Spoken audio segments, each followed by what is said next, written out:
tanto, con el compromiso adquirido de convocaros y citarnos con vosotros posteriormente a la celebración de un pleno municipal para tratar tanto los asuntos que quedaran pendientes o que no estuvieran del todo aclarados en ese pleno, como otras propuestas o preguntas que nos pudierais hacer, pues ese sería el objetivo.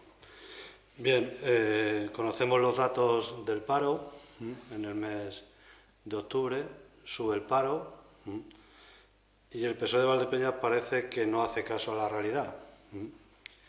Dicen unas cosas, tienen un discurso, pero suceden otras.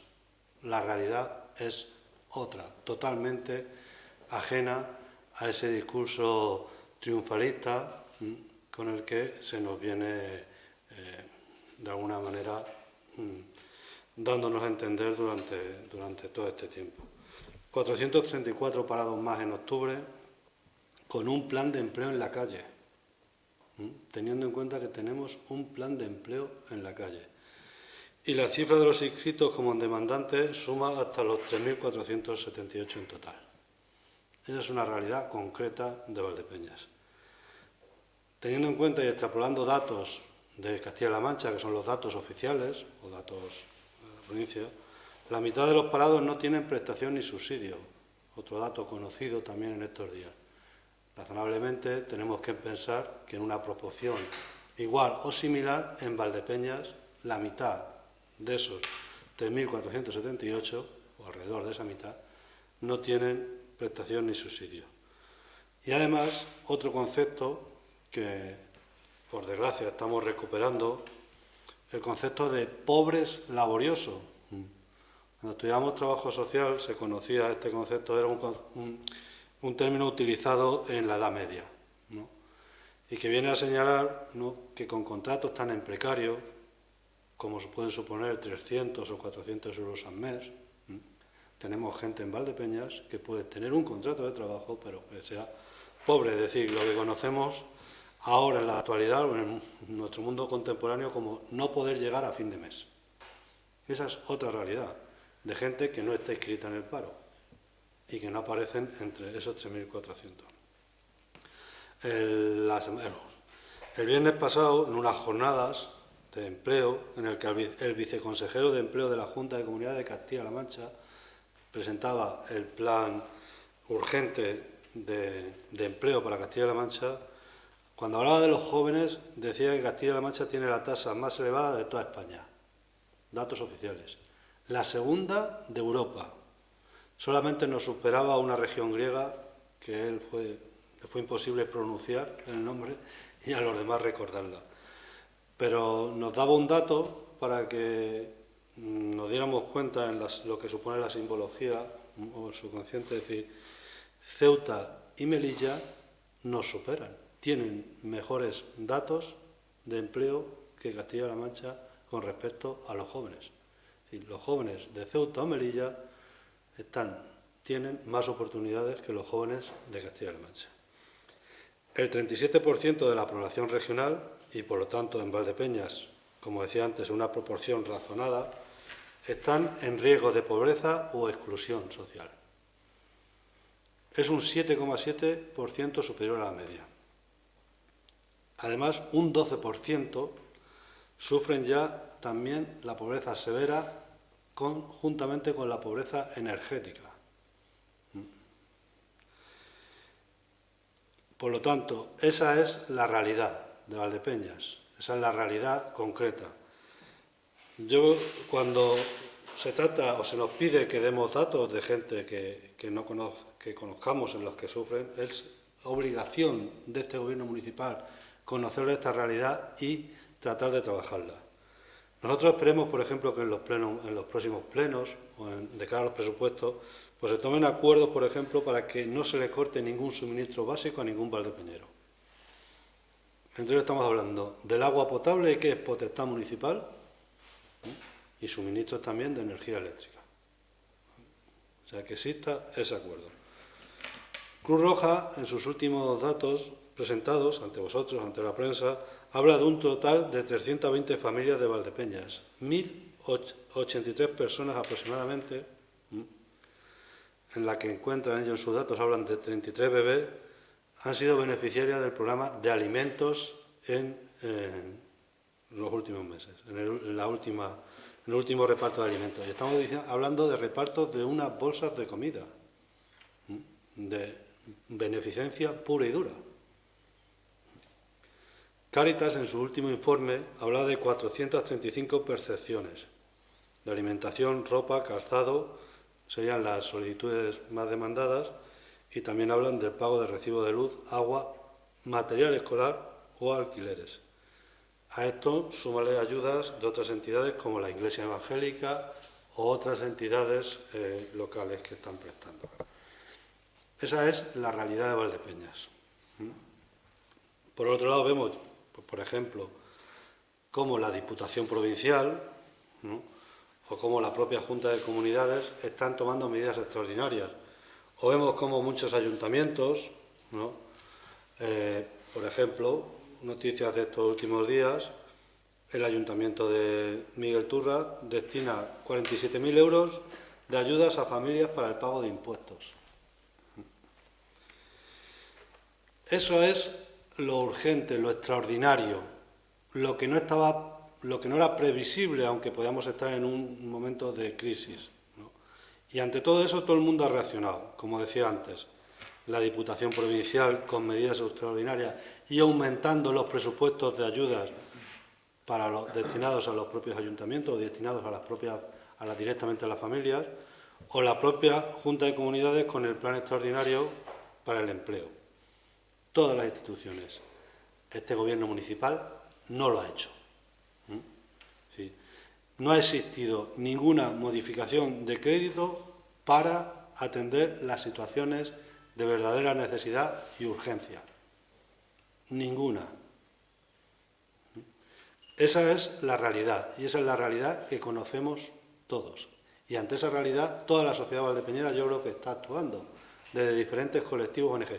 Y es más, los gobiernos de signo socialista también. Diputación Provincial, Junta de Comunidades, otros ayuntamientos, como os nombraba antes, pero este no. Por lo tanto, tenemos que esperar que las luces, los nuevos 25.000 euros sumados a los de años anteriores, sirvan al menos para iluminarlos y hacerles ver una realidad a la que se muestran totalmente ajenos. Y en ese sentido queremos que para los próximos presupuestos, si es verdad que aún, después de haberlos demandado, no los tenemos porque se nos notificó por escrito que no estaban terminados y que por lo tanto no estaban en el momento en que los solicitamos, esperemos que se planteen propuestas que tengan que ver con una renta mínima local, que tengan que ver con planes de empleo locales, que tengan que ver con mayor creación de empleo, con contrataciones nuevas, eliminando, por ejemplo, el tema de las horas extras que quedó de soslayo en el último pleno pasado. Es decir, la ley no permite el nivel de horas extras que se ejecutan en esta administración.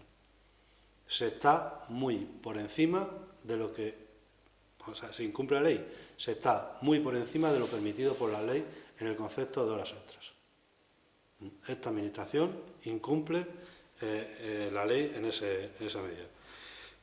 Y, por lo tanto, reafirmarnos o considerar que no es de recibo que ante las necesidades sociales que puedan existir en la población utilicemos 25.000 euros extraordinarios para gastarnos en luces. Que no estábamos en contra de que se gasten en cualquier otra cosa, porque también tengo que señalar que para nosotros es preferible que se acometa un gasto, no sino un gasto en ayudas sociales, porque el remanente que quede de este presupuesto va directamente destinado a pagar deuda, a pagar a los bancos. Por lo tanto, preferimos que se invierta antes en ayuda social.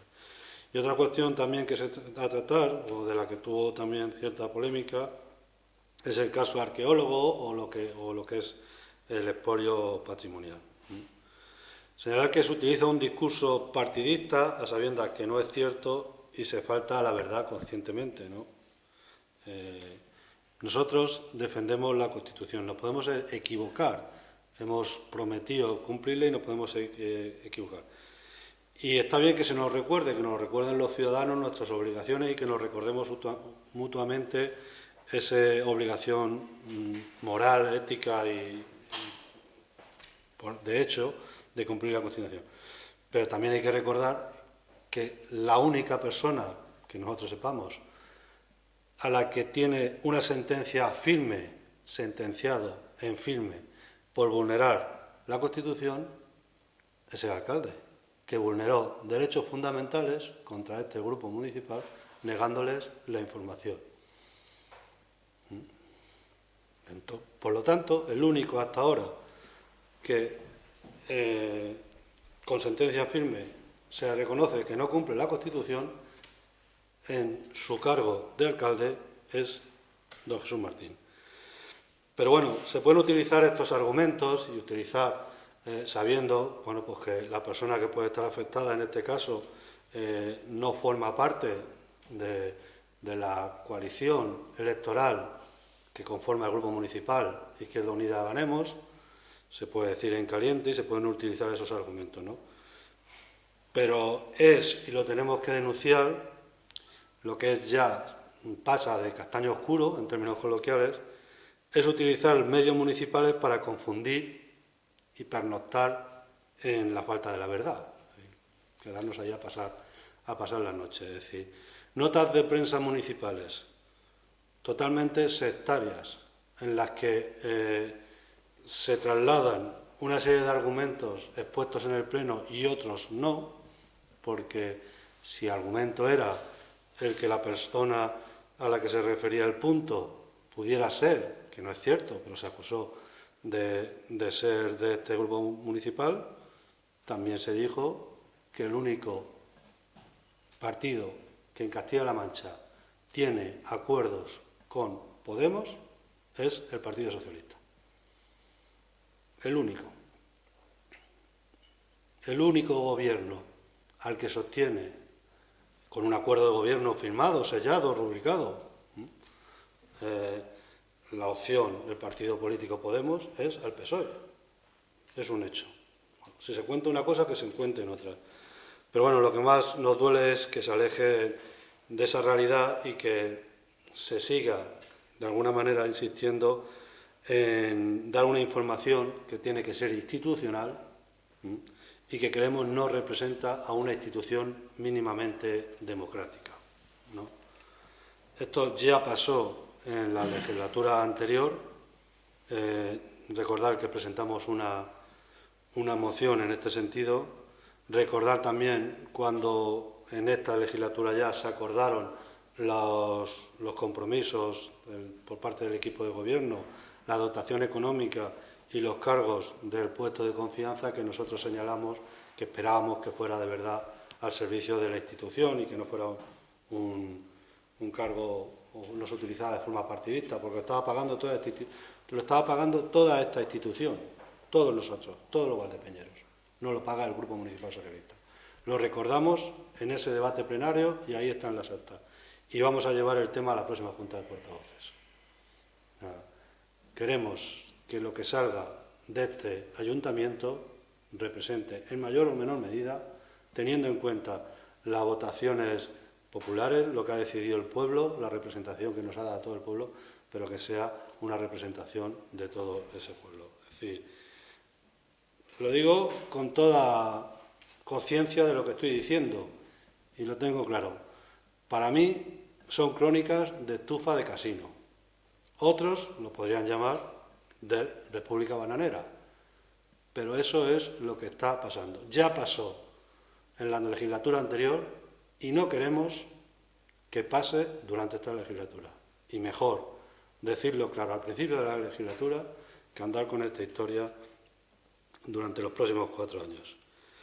Por otro lado, señalar que, y ya sobre lo que ahora queréis preguntar, de cara a las próximas propuestas para trabajar en este próximo pleno, vamos a recuperar, es decir, entidades como la Diputación Provincial, y nos parece bien, y si lo hace la Diputación Provincial, al frente el secretario provincial del Partido Socialista, es decir, la persona que dirige y manda al PSOE en la provincia.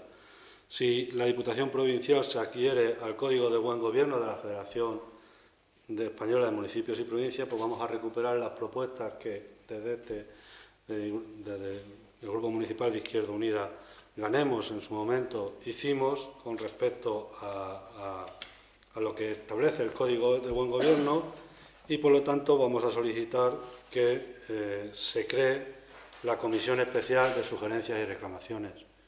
Como ya hicimos en su día, vamos a reiterar nuestra solicitud. Esta comisión viene regulada por ley, está dentro de las medidas de modernización del gobierno local, aprobado por ley en el 2003, ¿no? Y lo que viene a establecer es una comisión periódica especial en la que se dé cuenta a todo el mundo de las reclamaciones o sugerencias que han hecho los ciudadanos a lo largo de un mes, 2 meses y tal, y cómo se ha contestado a esas sugerencias, si se han atendido, si se han solucionado, etc. Y que sepamos de alguna manera cómo es el trato con respecto a los ciudadanos.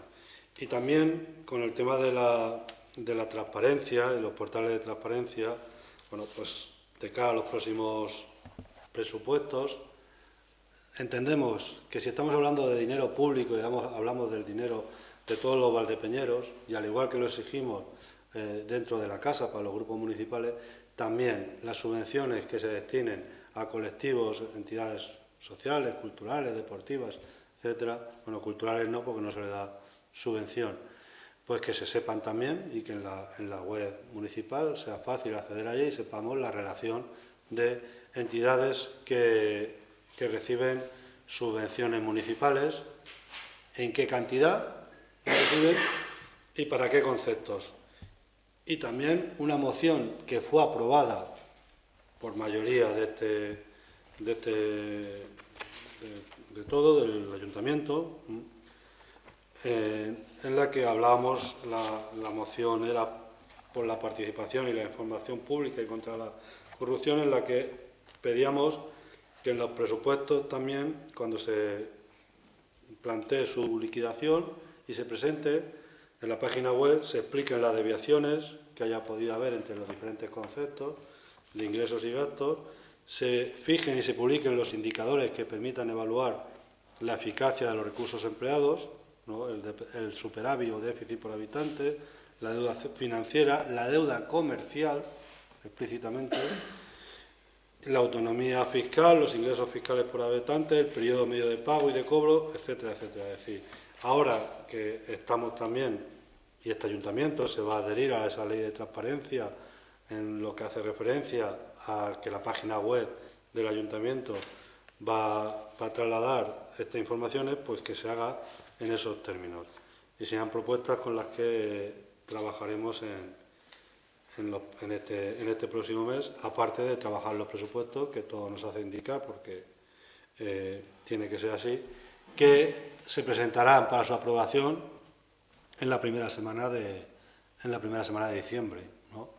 Veremos en ese sentido también la voluntad de consenso. Nosotros no vamos a imponer, entendemos cuál es nuestra posición y cuál es nuestro nivel de fuerza, pero vamos a ver ese nivel de consenso al que muchas veces alude el portavoz municipal, si es verdad que pretenden consensuar o no pretenden consensuar, pues una cosa tan importante como son los presupuestos municipales. Queremos recuperar una moción que ya estaba presentada, que era para pedir al Ayuntamiento de Valdepeñas que deje de utilizar, aunque por mínimamente que sea, el herbicida glifosato, que es un probable cancerígeno para los seres humanos, que esto lo dijo ya el 20 de marzo de 2015 la Organización Mundial de la Salud. Entonces queremos pedirle al Ayuntamiento de Valdepeñas que deje de usarlo para tratar las hierbas y las plantas de parques municipales.